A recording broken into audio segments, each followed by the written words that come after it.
Right, I'm going to show you a camera which I bought in about 2001, 2002, and I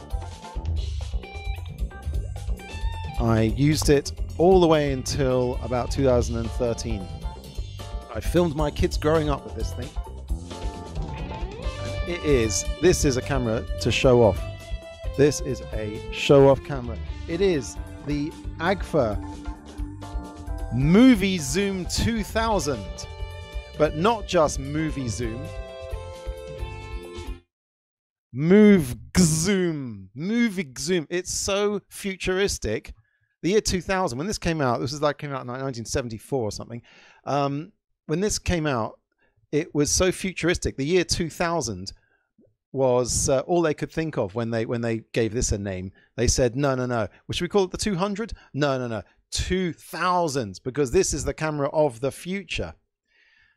It is the most amazingly styled camera I've ever owned. Talk about cameras that will turn heads in the street. This will get you pulled over in security. Every single time you go through any kind of airport checkpoint or security x-ray, and this is in your bag, you will get pulled over, and you will have to educate the person there as to what Super 8 is as a format, what these cameras are like why they look the way they do. The fact that you can't open the back because it will expose the film. Then you have to explain to them what film is. And basically you have to pull the trigger a few times just to show them that all it does is... Oh, crap, it's not switched on. It's got a single frame, so you can just go... See? No one's in any harm whatsoever, governor. One time, a guy, he said, "What's this?" Brought it out of my bag, the x-ray. And I started into my spiel. And then his eyes glazed over. And then suddenly he went, "Oh, old school." I said, yeah, old school. He said, "Oh, yeah, fine. All right." And waved me on. So, yeah, that's the secret word, everyone. Old school. Just if you buy a Movexoom I don't know if it's Movexoom or just for the sake of my poor epiglottis, I'm going to just call it Movexoom and not Movexoom every time. Okay, let's go through it. It's the some amazing some quotes coming through on the chat. Ben, yes, the Movexoom's got everyone excited. I'll reply to those in a minute. Let's go through the camera first. It's a hell of a camera.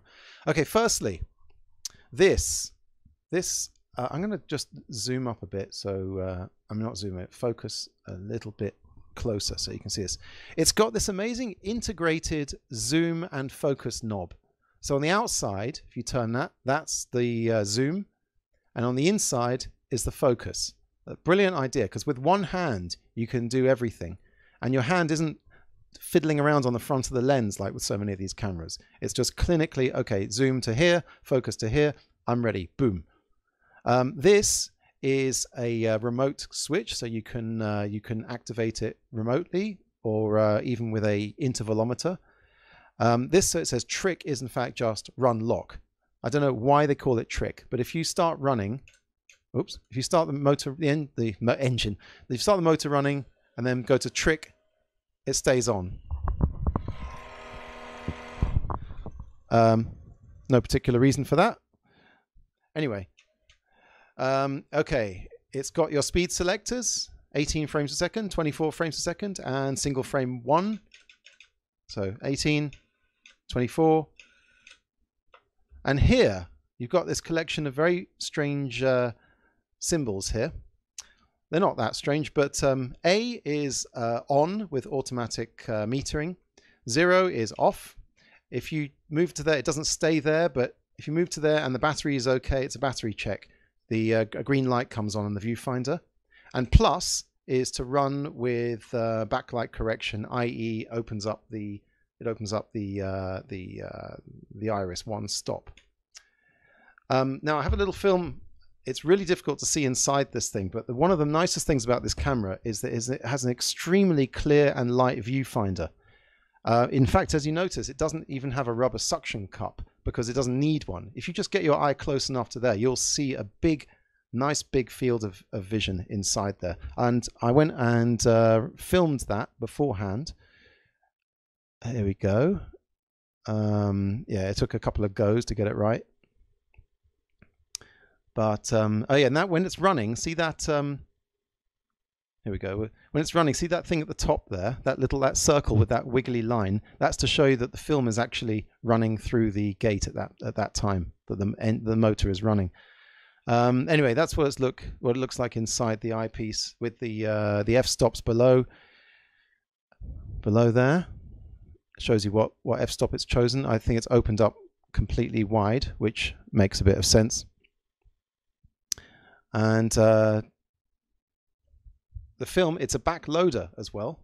If you squeeze this, it opens up, and you can get,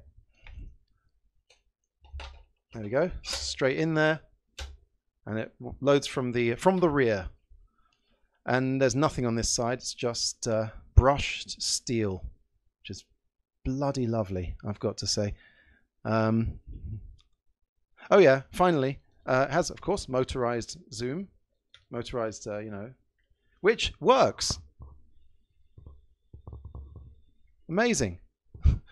It worked. A lot of these Super 8 cameras, that's not working. And finally on top, a very easy sun filter to engage it and disengage it. That's all there is, just that. The one problem with this camera, the one issue I have with it, is that there is no manual iris control. And there's not even a auto lock like the EE lock that the Canons have. Very annoying, which means that you are at the mercy of this camera's automatic metering, which means that it's very difficult to expose modern stocks like Kodak 500T in it, or expired stocks like the Agfachrome. The only choice you have is to go up like that. Oh, I completely forgot to put, where is it? Moviezoom 2000. There we go on the top. Let's see how much these cost. Let's see. I mean, for goodness sake, even if you get a broken one, they're really heavy and really well made, and they're just great to just to carry around and point at police. Don't do that. Don't do that. Okay, so how much can you get a Moviezoom for? Unfortunately, people know that these things are good. Someone sold one for £120 there. Another one here went for £30. I think that's what I paid for it in 2000. And as you can see, Agfa made other cameras. They made other Movizooms. There's a Moviezoom 10 MOS, Moviezoom, all these other Movexooms, many of which have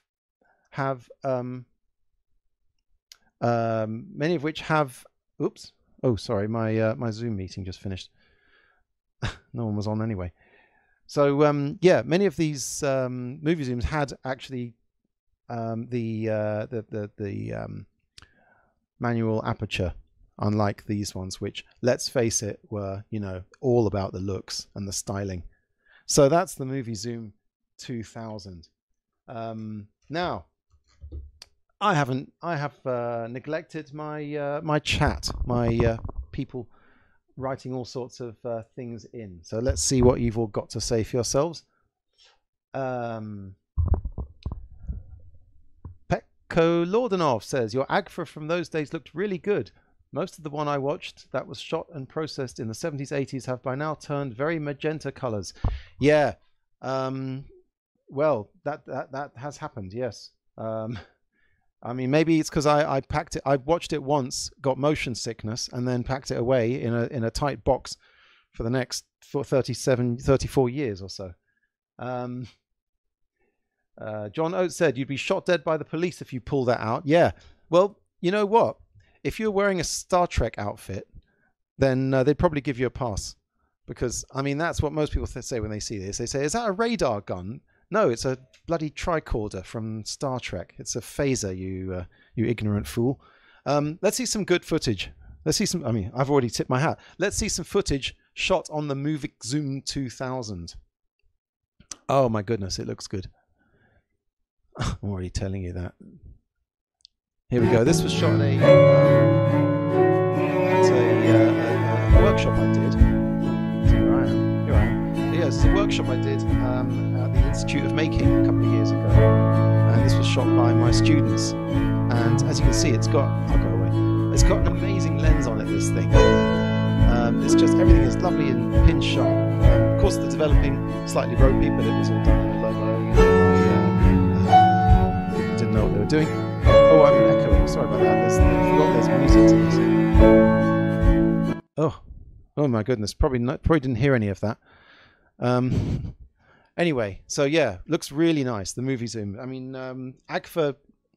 Gotta say, those Germans, they make such bloody good cameras. Yeah, so I can definitely recommend the Agfa cameras. And the Agfa stock, well, you know, I had a bit of a disaster, but hey, you know, give it a shot. You might get lucky. And next thing I'm going to do is develop it in only like 2 minutes, and then use a stop bar. I've already said that.